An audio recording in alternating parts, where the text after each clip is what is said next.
They rescued the abused, the abandoned, and the orphan children from as young as babies all the way and housed them for 18 years. And their main concern in their hearts is once they leave the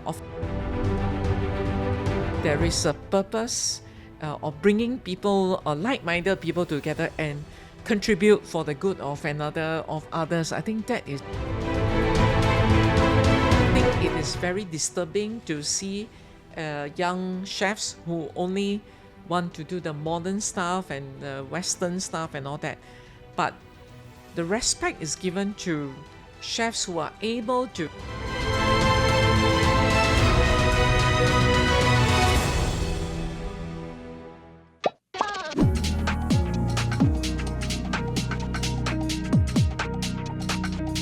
Hi everyone, welcome to another exciting episode with I Am Food Venturist. Today we have a very special guest with us, Chef Judy.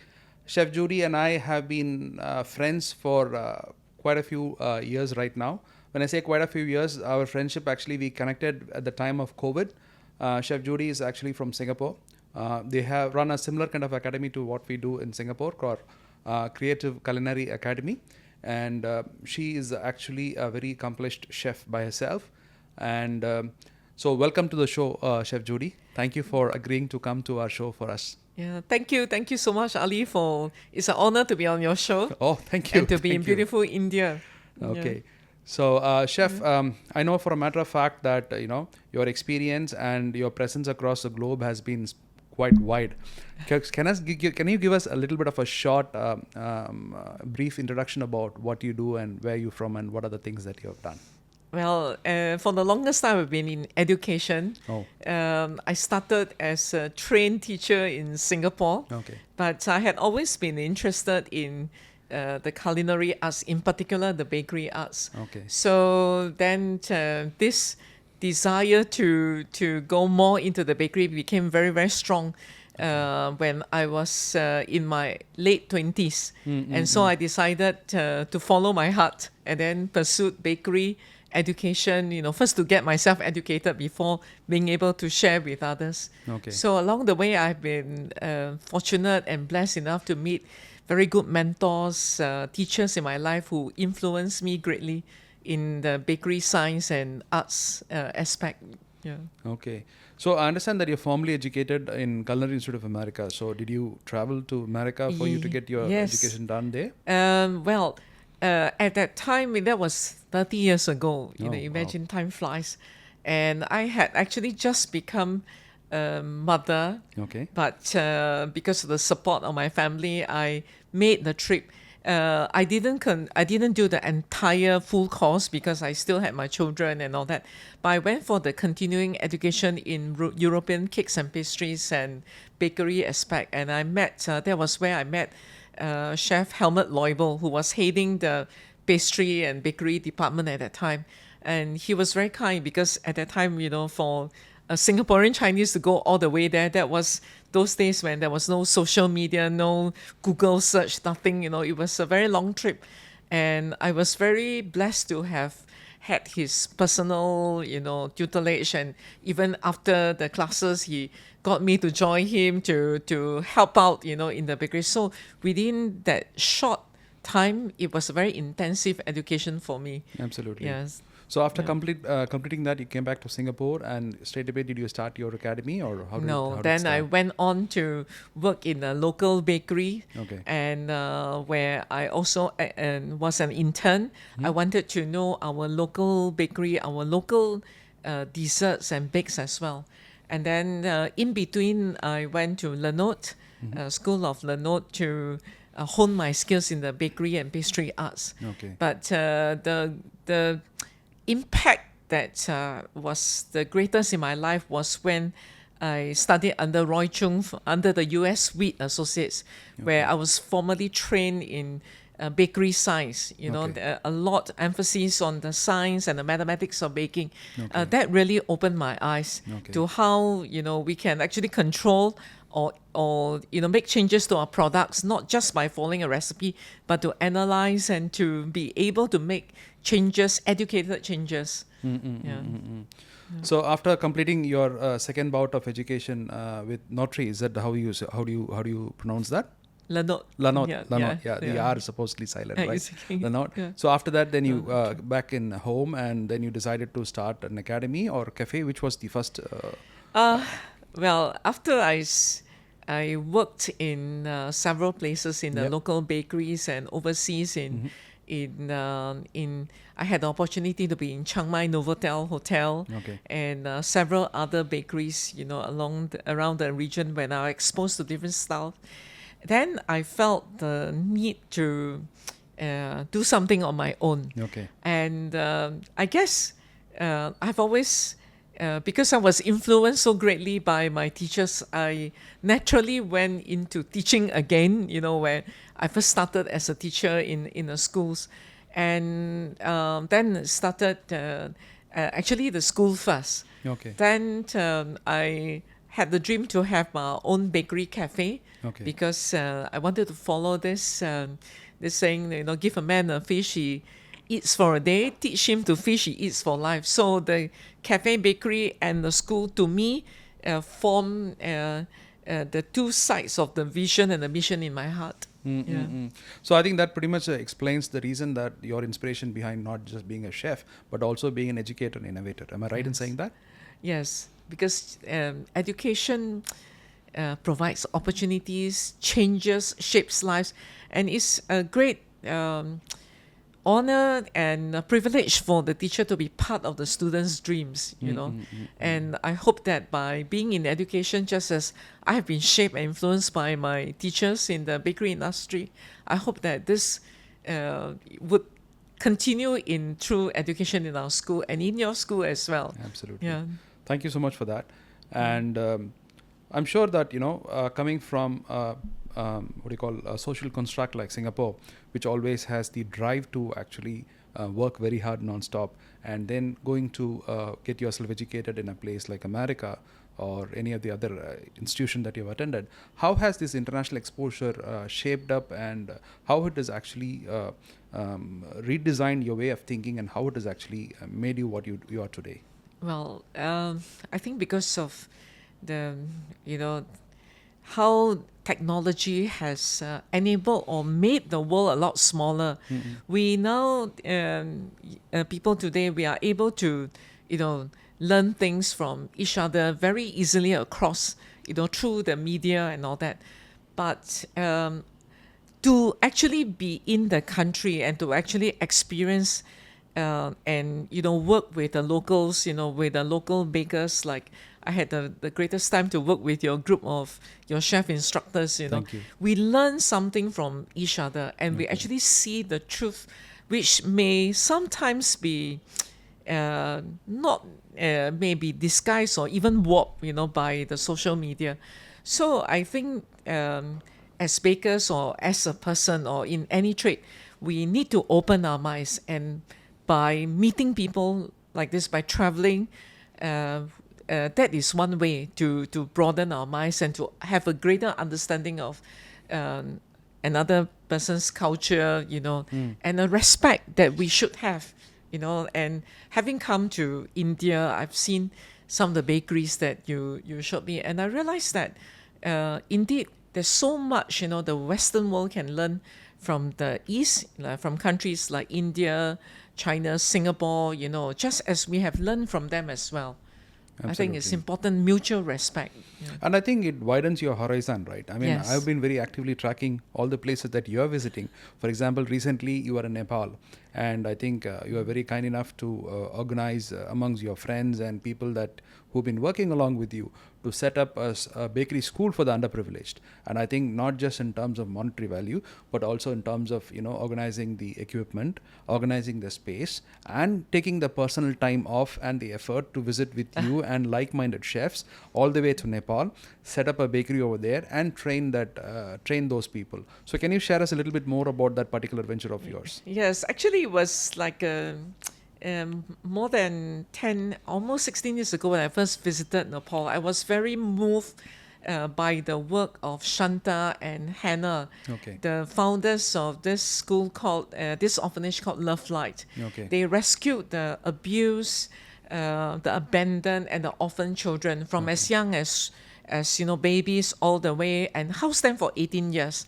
And their main concern in their hearts is once they leave the orphanage at the age of 18, as is required by the law in Nepal, how would they survive out in the world? So one way was the idea of education. So when I visited them 10 over years ago, I felt in my heart that, one way I could contribute was in the bakery education. So I told myself that one day, when I had enough money and enough time, etc., then I would set up the school for them. But, time passes so quickly, and it's like 10 over years later. So I then felt, I just sent out a message to some of my friends in the professional bakery industry. And I was very, very fortunate. One of my good friends, the head of the chain of bakeries, Sui Heng Bakery, as well as other bakeries, they came together and they gave me the money, and the emotional and spiritual support to be in Nepal. So it's actually a group effort, to be able to share with them. And I think life is really very short. We try to do, live every day as meaningfully, as purposefully as we can. And then the work continues with love light, that. And of course, our dream is to start the chain of bakery cafes for them, so that the young people there would be able to find jobs and then offer jobs to others as well. Absolutely, absolutely. So I think birds of feather flock together. So that's the reason when your thought came through, I mean, similar kind of minded people actually came together. I think even recently when we did visit together with you, some of the cafes that is run by Mr. Yes. Mahadevan, and specifically the one called Writers Cafe over here. Yes. And we also did see the other specialized cafe that is run by For the differently able yeah. people. I think all of this kind of things are coming from the heart, Yes. from people like yourself. So they are making a profound impact in the society, which I think personally, which I think should be the way forward, is actually having an inclusive society. We cannot disregard the people with lesser ability than us, Yes. and we should support them in every way possible. So hats off to you and your friend Chef. And you too. That's why we have this meeting of minds and hearts. Absolutely, Yes. absolutely. So in fact, yesterday we were just speaking, myself and my wife, we were speaking and saying that, wow, Chef Judy is really a breed apart, as a matter of fact, to say. I mean, she was good enough to judge. We just met online during the COVID time, where we were actually having a tough time in running our businesses and challenges as such. And ever since, our relationship has bloomed to something of profound respect for each other. And today we are here, and we are very happy to have hosted you over here. So it does take a fair amount of courage, just like that, from a foreign country to, meet someone online and understand what they're doing, and then, take the effort of coming and trying to help each other out. So I think that is something that we were actually discussing last evening. And so I understand also that you have created a Guinness record of sorts. Can you please explain to us a little bit more in terms of what that was about? Well, that was like 17 years ago, when two other friends of mine, in the bakery, in the pastry industry, we got together to make the world's tallest chocolate sculpture. Oh, okay. So it was just to break a record at that time. But when the sculpture was dismantled and all that, I looked at the amount of chocolates that was used to build, the few tons of chocolate to build it. And then after that, I said, any record-breaking events must be for a purpose. So actually, the records that I am more happy to really talk about would be we made the longest packaged bread, and that involved 33 bakeries and local companies in Singapore, and that was at the tail end of the COVID.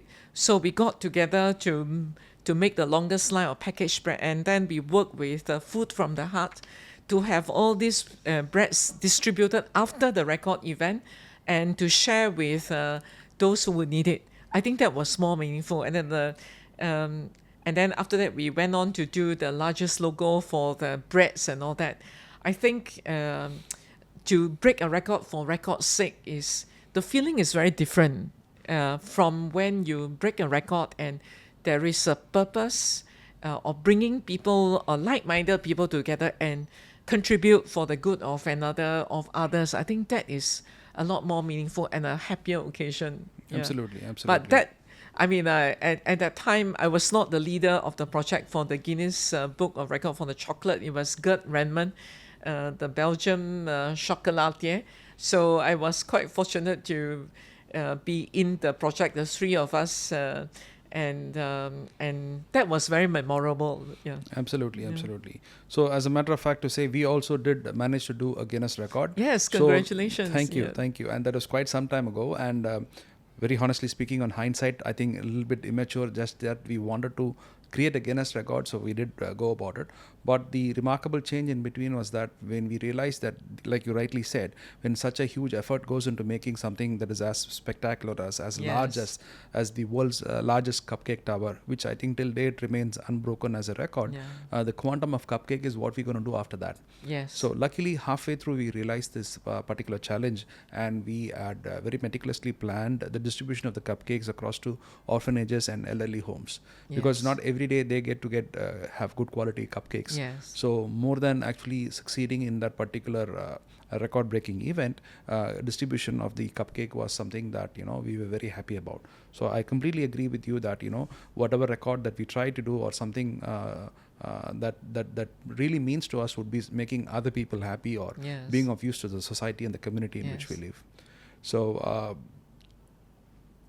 I'm sure that through your years of on this journey of being a chef, working across, having your own business, I'm sure that you have had many challenging setbacks in your journey, right? Can you please tell us a little bit about the ones that you mind sharing with us and how they have shaped your thought and how that has helped you to be the chef that you are today, or the better person that you are today? Well, being a chef, carrying out your dreams is one thing, but when you run a business, and you have a team on your shoulders, that is a different challenge. Being able to combine your craft and yet to be an entrepreneur and businessman was something, businesswoman in my case, was something I struggled with, honestly. To us, to make a good bread, yes, we understand what it is to make a good bread. It must have good flavor by adding pre-ferments, the whole process. But for the entrepreneur, if you don't sell enough of these, you cannot pay your bills. It's not really a good bread. So this was something that I had to learn the hard way. And my greatest challenge was being an introvert entrepreneur. I believe it or not, I am actually introverted and an introvert. And initially, it was very tough.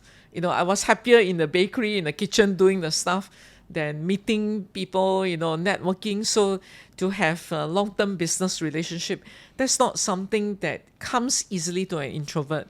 So I really thank God that it is a miracle that we have 19 years already in it. So over the years, I've gone bolder, and I guess also it comes with age. We feel that we have walked that path, so we speak a little bit louder and more straightforward to others. And that is the challenge of bakers, entrepreneurs, or F&B. Okay. It's always good to.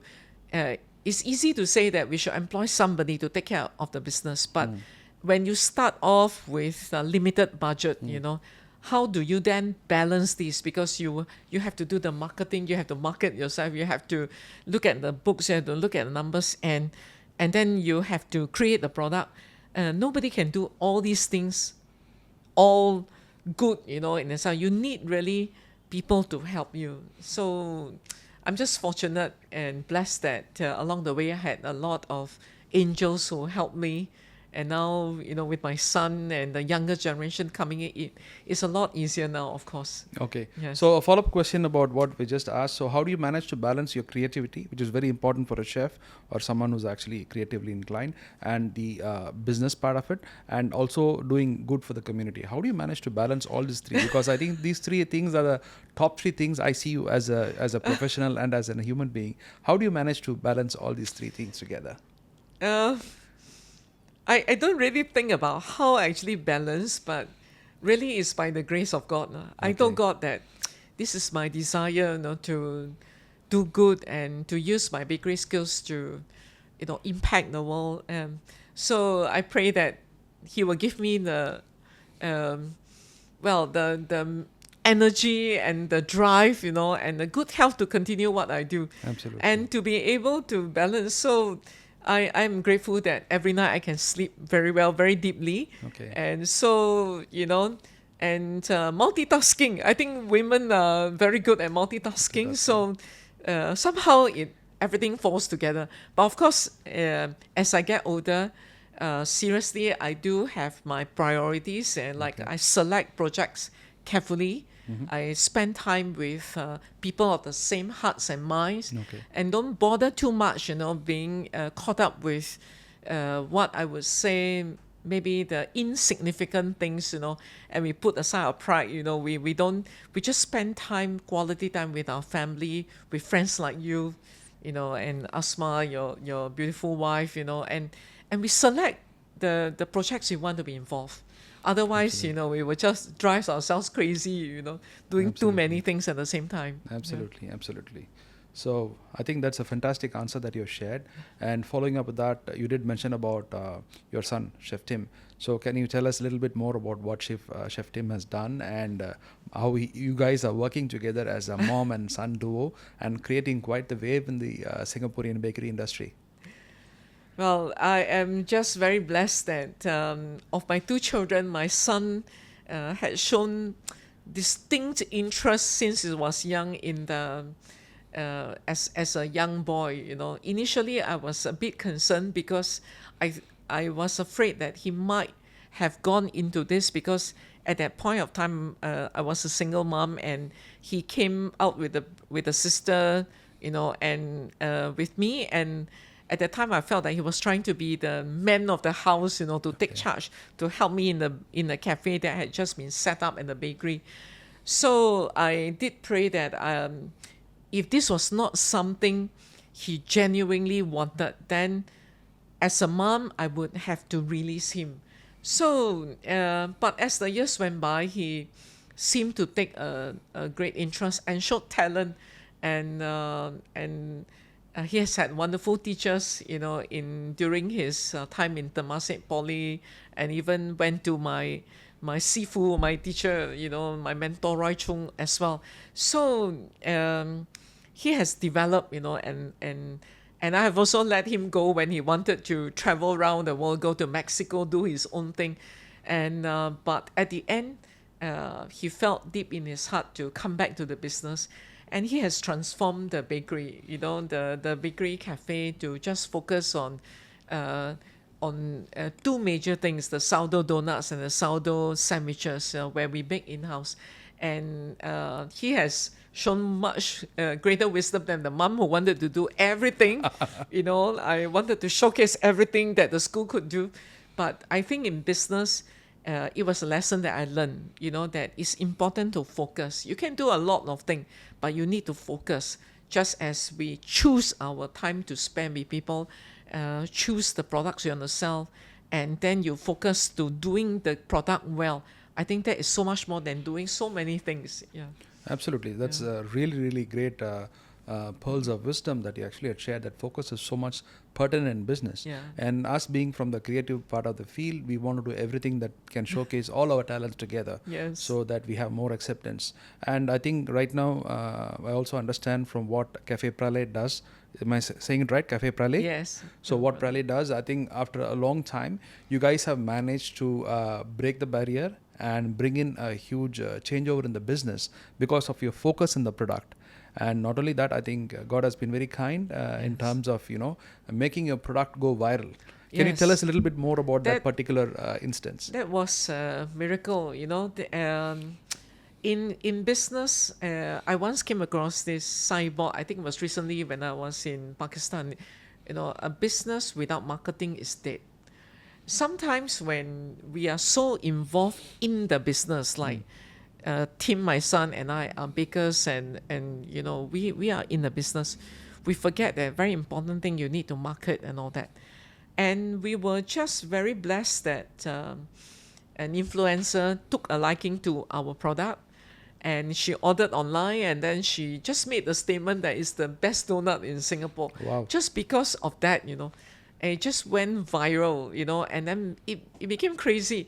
But it's the same donut that we have been making year in, year out, and we know that it is a good product because we made it in our hearts, and but so the power of the social media, Absolutely. and this is something that I call out to all influencers, that the work that they do impacts so much on businesses, and therefore this must be always taken, this responsibility must be taken with a compassion also, to encourage, to help people in the industry, that because with the power of their tongue or their pen or whatever they put on video, it can influence life so much, and so we are just grateful. So a word of a note for all the influencers: with the great power comes great responsibility. Yes. Correct. Yes. Great responsibility. Absolutely. Yes. So for all the influencers out there, so be a little bit mindful about what you're writing about and how you're writing about it, because it can impact so many lives. Yes. So that being said, Chef, I also understand that something that is very near and dear to you is actually the traditional form of baking and the traditional recipes from the Singaporean area. So can you tell us a little bit more about that, and how do you think it is faring against the modern and traditional incursion of newer cuisines and newer preference of the young people? Can you tell us a little bit more about that? I truly believe that we must always never forget our roots. It's our roots is very important.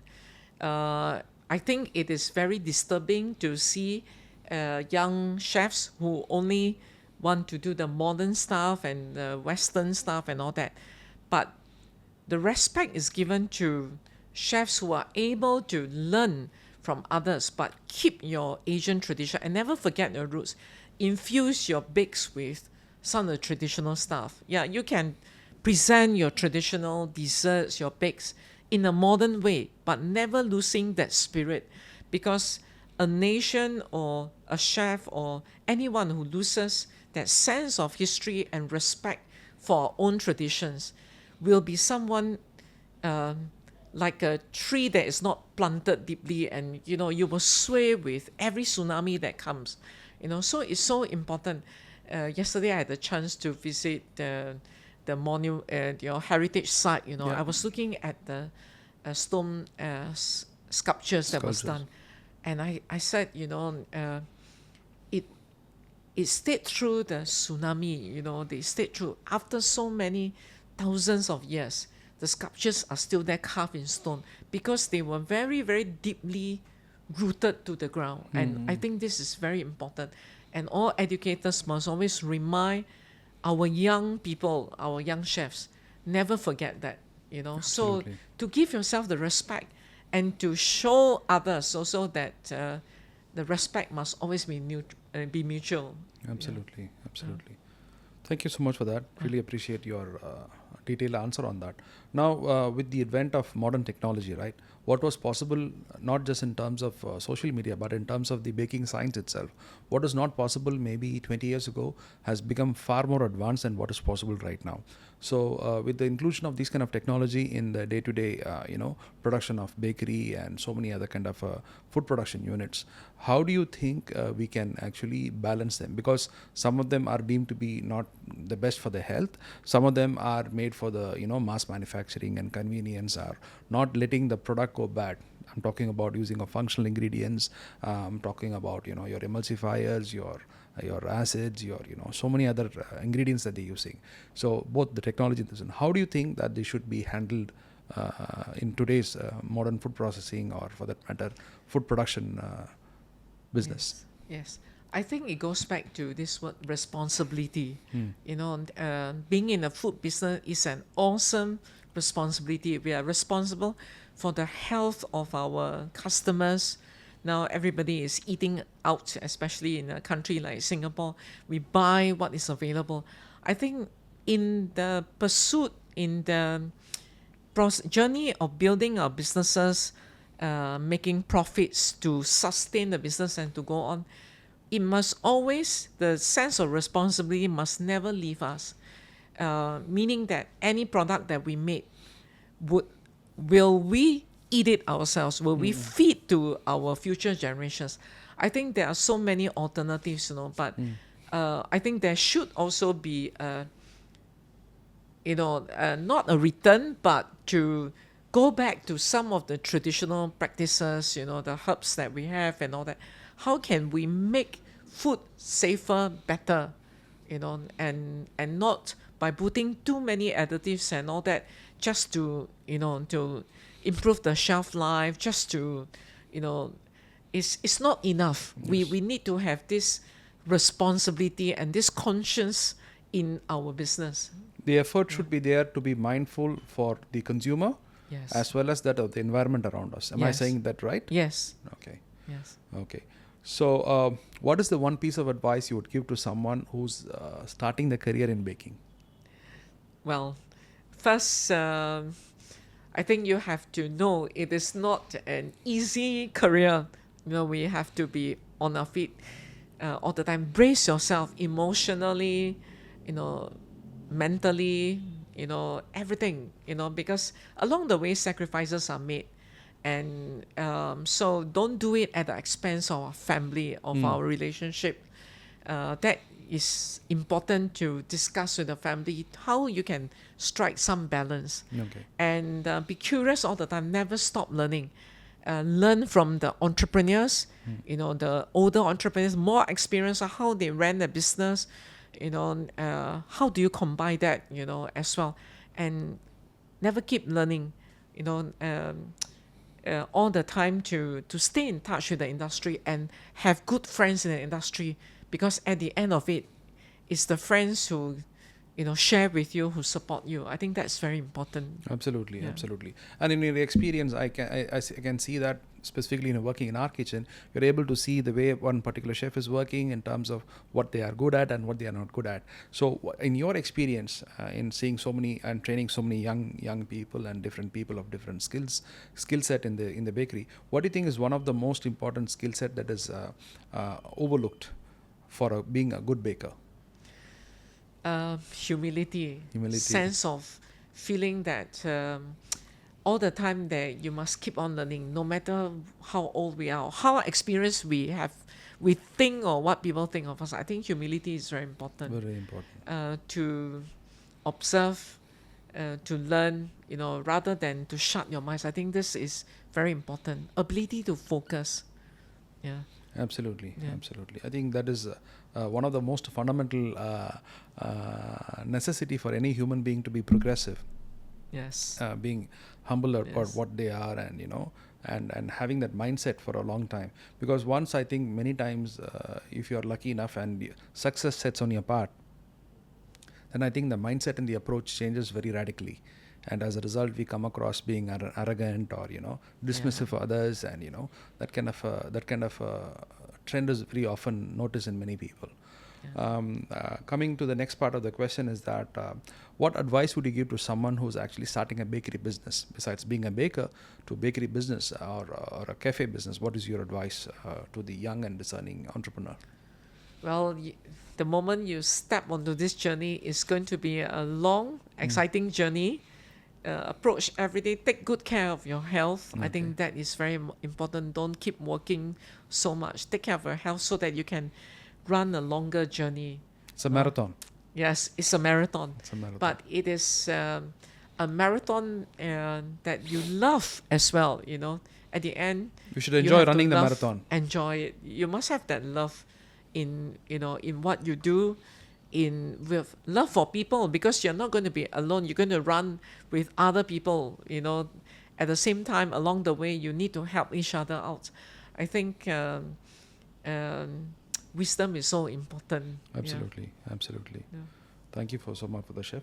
And another just quick question is, in terms of today, we are all in the education business of trying to train chefs and professionals Yes. in this particular field.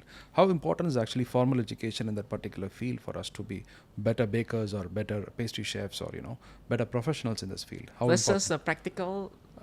formal. When I say experience. formal, always would come with theory as well as practical, rather than someone who's just learning on the job. So how important do you perceive it to be? Yes, I think formal education is certainly has its place. We learn the theory, and the science in order for us to get to the practical side a lot more successfully. And formal education, a good formal education will equip us with all this knowledge so that when we are in the kitchen, it's not just making the same mistakes, but observing, why this happened, functions of ingredients, the impact of certain things to adjust. That will make our journey a lot more interesting as well and more enlightening. It's important to have some sort of formal education, but that is also not to say that bakers of the past or chefs of the past who did not have the opportunity to go for formal, I have the greatest respect for them, because their knowledge was gathered through years of practice, and being dedicated to the craft. And there's also a lot that we can learn from them, So there must never be that, he's formally trained, therefore he's a better baker or a chef. But at the end, it boils down to that some of us just have more opportunities. Absolutely. That goes to sometimes women, women who have to balance the family, the children, we sacrifice because of them. That is something, but to grab any opportunity, maybe the word is stronger, to grab every opportunity to learn, to learn from someone.